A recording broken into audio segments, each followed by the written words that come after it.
Welcome back. So we'll head back to Osogbo, where the electorate is out to cast their votes in this supplementary or rerun elections scheduled by the Independent National Electoral Commission. You see them there. They're already gathering at the polling unit, security in place. Some are even casting their votes already. Remember, the process is accreditation and vote immediately. So you see the security operatives there checking to ensure that everybody is in order and everything looks calm from this point of view. We'll get back now to the Director General of the Center for Credible Leadership and Citizens Awareness, Mr. Nwambu Gabriel. Mr. Gabriel, yes, you were talking about the number of registered voters at that point where you are, 884 registered voters. From what you've seen so far, what's the mood of the people?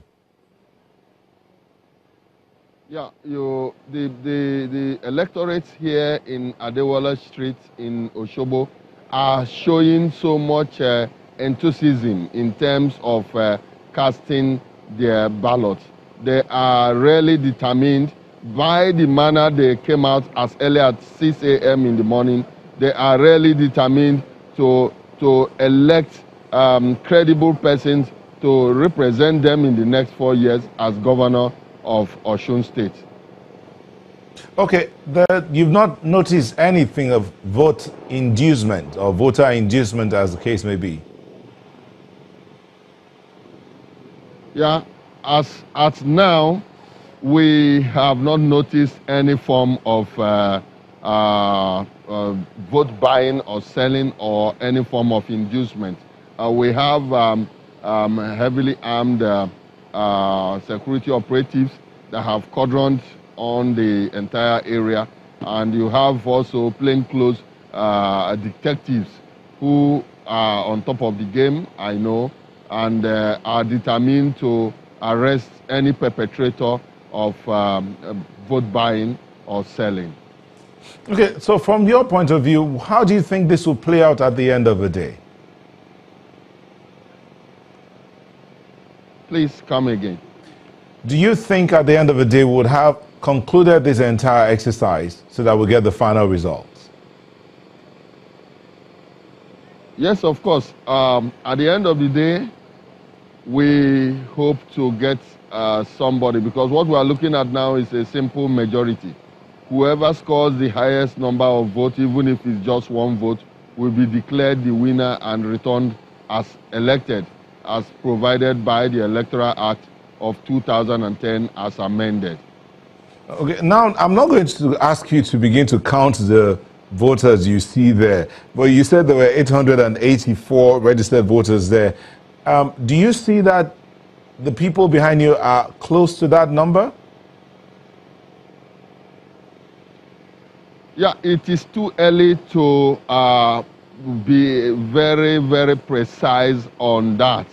But the number of persons we see right now queuing up and determined to cast their vote shows that there is really a zeal for the people to determine their governorship or their governor in the next 4 years. Right here, you have a lot of people, and the turnout is really, really very high. Thank you very much, Mr. Gabriel. We would, in the course of our program, I'm sure we'll get back to you again to find out what your take is. I mean, as the exercise continues, we also have our correspondent on ground that will be talking to us and bringing us up to speed as regards situations in the different polling units in Osun State. Thank you so much. We'll come back into the studio here where we have Mr. Emmanuel Etum, presidential aspirant of the New Progressive Movement, and Dio Bush Alibios, the former member, House of Reps, and a member of the APC. So when we started the conversation, before we went on that break and then went to Osogbo, Mr. Etum, you said there's this subliminal messaging that's going on by the older politicians to the point or to the effect that we control the game. We know how to play this game. You don't know it. The question now will be, what messaging are the younger people putting out there? First, about messaging, you need to know that when somebody has heard a lie one time, you have to tell them the truth 7 other times for that light to change.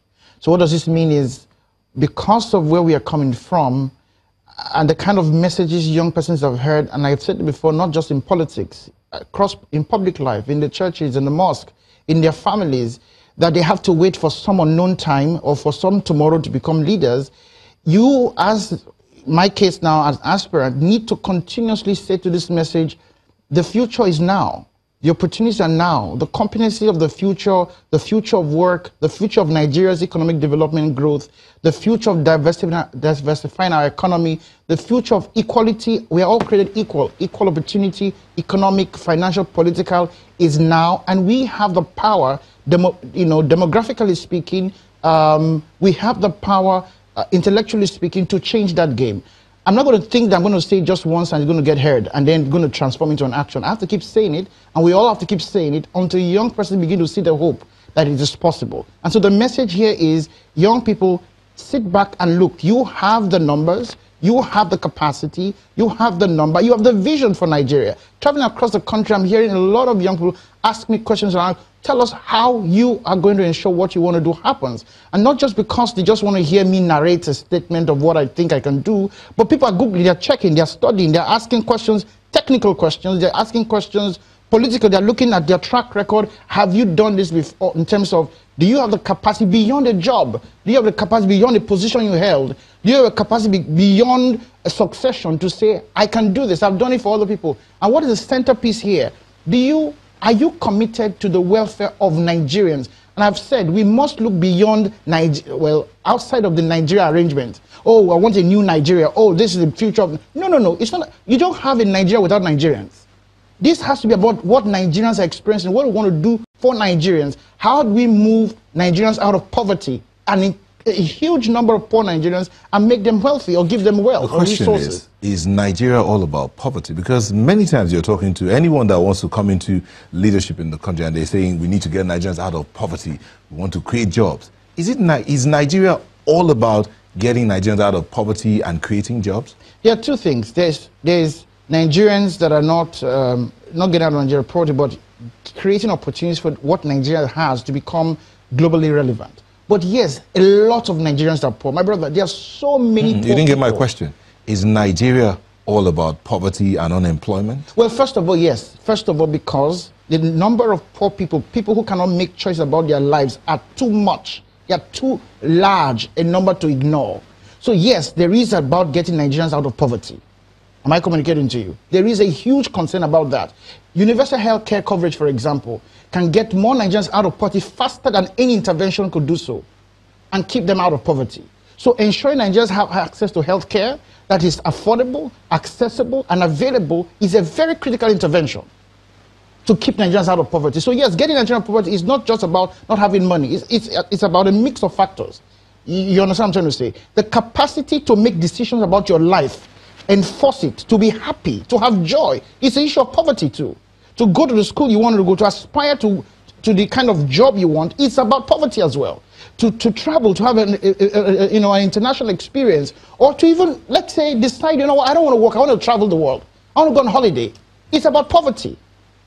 Okay, Dayo, do you agree? I mean, because I would begin, or I just wrote down some things here, and which are some of the things he's looked at inadvertently: vision, capacity, competence. Mm-hmm. Do you agree with him?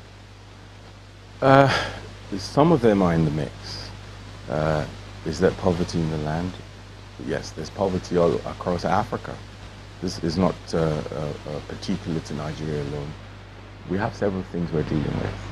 Our standard of education needs to be looked at if we're talking about building a greater Nigeria, a stronger Nigeria, beyond just poverty. Several things you have to look at. You have to look at employment. You have to look at because for more people to come invest in Nigeria, to have investors coming, you have to be able to guarantee security, safety, and so on. Where you have a very low unemployment rate, or you have a very high poverty figures, it will reflect on the kind of environment we have. Beyond that, and that's why I have been an advocate for having more young people. You're not going to come up with a formula to build Nigeria within 24 hours or over a 4-year period. But what you look at is you have a projection to say, where do we see Nigeria, not just beyond poverty, where do we see Nigeria in another 10 years, in another 15 years? And how do you work? What things do you put in place? For example, on a personal note, I do 5-year projections. Where do I see myself 5 years from now? What are the things I've put in place? What vehicle have I put in place to get to that destination I crave for 5 years from now? The same thing applies here. And if we're talking about those who hold sway in politics right now, they're quite in the older age. And of course, if we're talking about Nigeria 10 years from now, it means we have to build capacity, build leadership to get to that point 10 years from now. Okay, so my colleague Ajiri has a question, so we'll just dash to Abuja. Hello, Ajiri.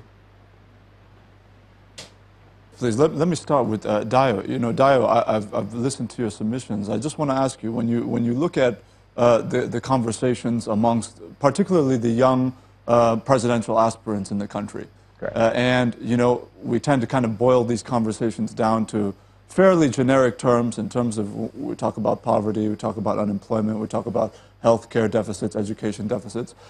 Are we seeing enough Nigerian youths getting involved in understanding in a tangible way the very deep intricacies of the federation? You know, which locations have which advantages, how we ensure that federal character is adhered to, how strategic roads link to strategic economic sectors, how ports should be, you know, maximally, you know, kind of improved to effectuate the kind of economic development we want to see around the country. Are we seeing that kind of intricacy amongst our young people that are running for president or National Assembly or within the states, in your view?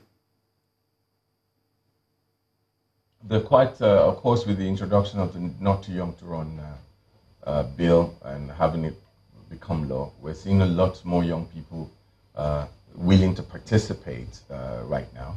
However, in the mix, we're going to have to pick out, separate those who have the capacity and those who do not, or those who are stronger and those who are not.